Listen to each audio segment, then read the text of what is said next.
बड़ा सवाल है, चांद पर कैसे बसेगी इंसानों की बस्ती? चांद पर बसे शहर का नजारा कैसा दिखेगा? क्या चांद की जमीन पर भी धरती जैसी फसल लहराएगी? क्या चांद की धरती पर खेती मुमकिन है?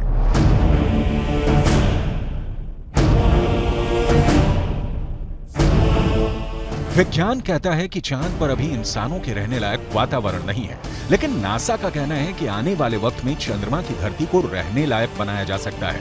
लेकिन दावे के मुताबिक चांद पर बसने वाली बस्ती नहीं होगी सस्ती। अंतरिक्ष में चंद्रमा धरती का सबसे करीबी पड़ोसी पिंड है। पिछले 6 दशकों में इंसानों ने 100 से भी अधिक मून मिशन को अंजाम दिया है। सभी मिशन को कामयाबी नहीं मिली, लेकिन इन मिशन ने चांद को सबसे ज्यादा खोजा जाने वाला स्थान बना दिया और अब चंद्रमा पर जीवन की संभावनाओं की तलाश हो रही है।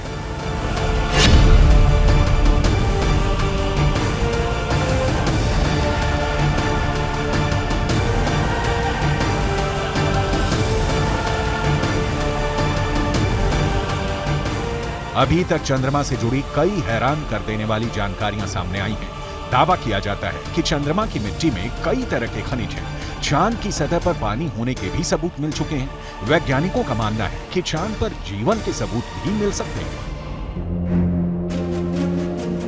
संभावना जताई जा रही है कि भविष्य में चंद्रमा पर मानव बस्ती बसाने का सपना पूरा हो सकता है, लेकिन यह काम इतना भी आसान नहीं है। चंद्रमा पर इंसान के कदम भले ही साल 1969 में पड़ गए हों,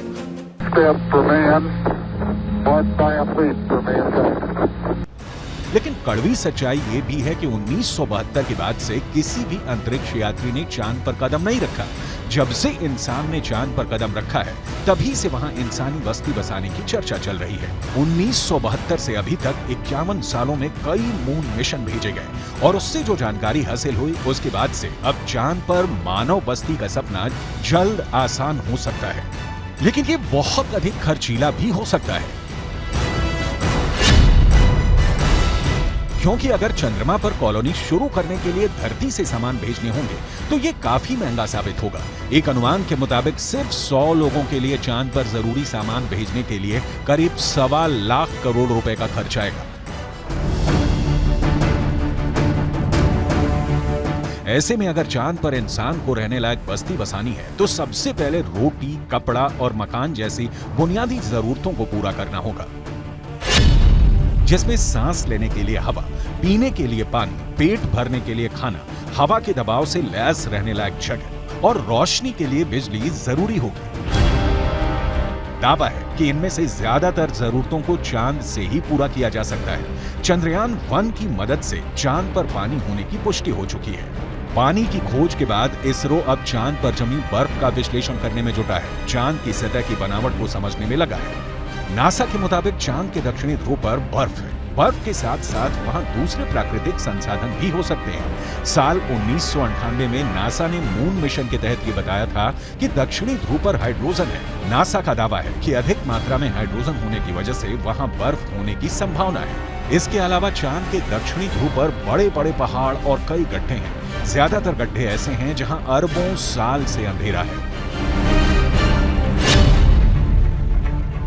अमेरिका के नासा के मुताबिक घुप अंधेरे के बीच यहां बर्फ का जमाव हो सकता है। अंदाजा ये भी है कि चांद के दक्षिणी ध्रुव पर अरबों सालों से पानी बर्फ के रूप में जमा हो सकता है। अगर चंद्रयान 3 का लैंडर और रोअर चांद पर बर्फ की मौजूदगी की पुष्टि कर देते हैं तो वहां मानव बस्ती बसाने की संभावना और बढ़ जाएगी।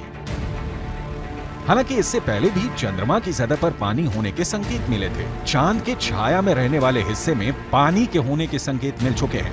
वैज्ञानिकों को चांद के उस हिस्से में पानी होने के साक्ष्य भी मिले हैं जहां सूर्य का सीधा प्रकाश पड़ता है। ऐसे में अगर चंद्रयान 3 चांद के दक्षिणी ध्रुव पर पर्याप्त बर्फ होने की पुष्टि कर देता है तो चांद की सतह पर मौजूद बर्फीले पानी से इंसानों की बस्ती और चंद्रमा पर अर्थव्यवस्था के लिए आधार को तैयार करने में मददगार साबित हो सकती है। आइए रसायन विज्ञान की भाषा में समझ लेते हैं कि ये कैसे मुमकिन हो सकता है। रसायन विज्ञान में बर्फीले पानी का रासायनिक सूत्र होता है H2O। पानी एक एक अणु में हाइड्रोजन और ऑक्सीजन 2:1 के अनुपात में मौजूद होता है, यानी पानी के एक अणु को हाइड्रोजन और ऑक्सीजन में तोड़ा जा सकता है। H2O equals H2 plus O2, यानी पानी की मौजूदगी में चांद पर सांस लेने के लिए ऑक्सीजन बनाना आसान है। वहीं पानी से हाइड्रोजन और ऑक्सीजन को अलग करके ईंधन के तौर पर इस्तेमाल कर सकेंगे। साथ ही साथ पानी से चांद पर बिजली भी तैयार की जा सकती है। साफ है, चांद पर मौजूद पानी कई समस्याओं का समाधान हो सकता है। पानी के इस्तेमाल से सिंचाई के लिए खेती का काम भी आसान किया जा सकता है, क्योंकि चांद पर इंसानों की बस्ती को लेकर रिसर्च कर रहे वैज्ञानिकों को तब बड़ी कामयाबी मिली थी जब चांद की मिट्टी में पौधे उगाए गए। अपोलो 11 मिशन के दौरान करीब 22 किलो सामान चंद्रमा से लाया गया था। इसमें तकरीबन 50 चांद के चट्टानों के टुकड़े और चांद की मिट्टी शामिल थी। शोधकर्ताओं को इस बात का बिल्कुल भी अंदाजा नहीं था कि चांद की धूल भरी मिट्टी में कुछ उग भी सकता है या नहीं। उन्होंने इसे एक प्रयोग के तौर पर लिया कि अगर अगली पीढ़ी में कोई चांद पर जाता है तो वहां पर कुछ उगा सकता है। जो नतीजे सामने आए उसने वैज्ञानिकों को चौंका दिया। ऐसे में अगर चांद के दक्षिणी ध्रुव पर पर्याप्त मात्रा में पानी नहीं मिलता तो चांद पर बस्ती बसाने का सपना अधर में लटक सकता है। यानी चांद पर सस्ती बस्ती बसाने में चंद्रयान 3 बहुत बड़ा रोल निभाने वाला है, जिसकी शुरुआत चंद्रमा के दक्षिणी ध्रुव पर भारत के धमाकेदार दस्तक के साथ हो चुकी है।